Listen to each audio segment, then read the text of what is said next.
this week's Parsha, Parshas Lecha, we are introduced to Avraham, to our father Abraham, the progenitor of the Jewish people. And a simple look into the commentaries on the Bible show a tremendous focus on the 10 major life tests that Avraham sustained and endured in his lifetime.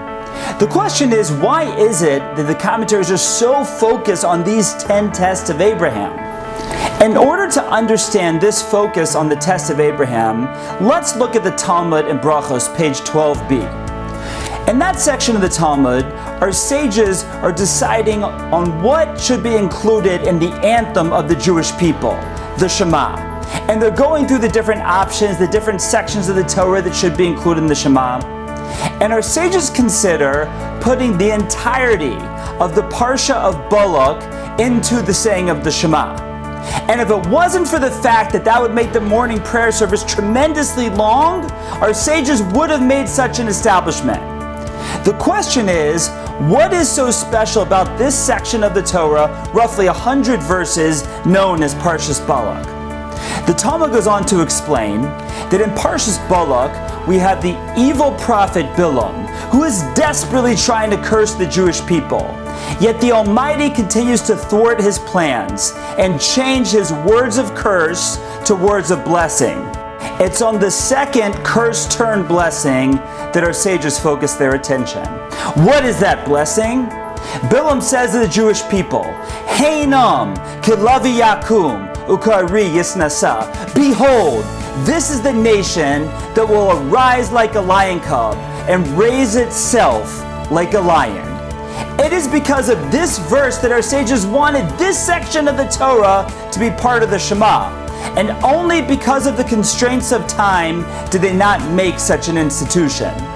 But we see from here that this is the raison d'etre of the Jewish people, our national trait. We are the nation that when we are knocked down, we rise up like a lion. A student of the great Reb Yitzchak Hutner wrote his Rebbe a letter just a short time after leaving the yeshiva. And he lamented his situation in life. He said, juggling everything is so difficult. Marriage, kids, life, job. And with all this, still trying to maintain my spiritual level that I had when I was still in the yeshiva. I feel like I am given test after test and just fail those tests. What am I to do? Rav Hutner responded to his despondent student, and he said, my son, I think you misunderstood the words of King Solomon.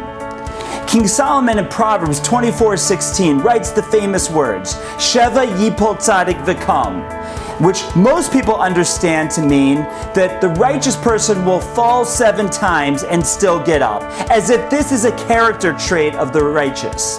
Explains Rav Hutner to his student, this is not a description of the righteous, but a roadmap of what it takes to become righteous. How is one to become righteous? In life, when you fall, you get up. Someone who in life stumbles 7 times and despite that falling always gets up to fight another day, such a person is on the path to righteousness. And now we understand why the commentaries are so focused on the test of Abraham. Abraham is the first proto-Jew. He is literally creating and implanting on the spiritual DNA of our people. He led a life of trials and tribulations, but in so doing, made us the nation that will always rise up like a lion. Heinam kilavi yakum ukari yisnasa. And it's through the getting up, after we fall, that we find ourselves on the path to righteousness, time after time.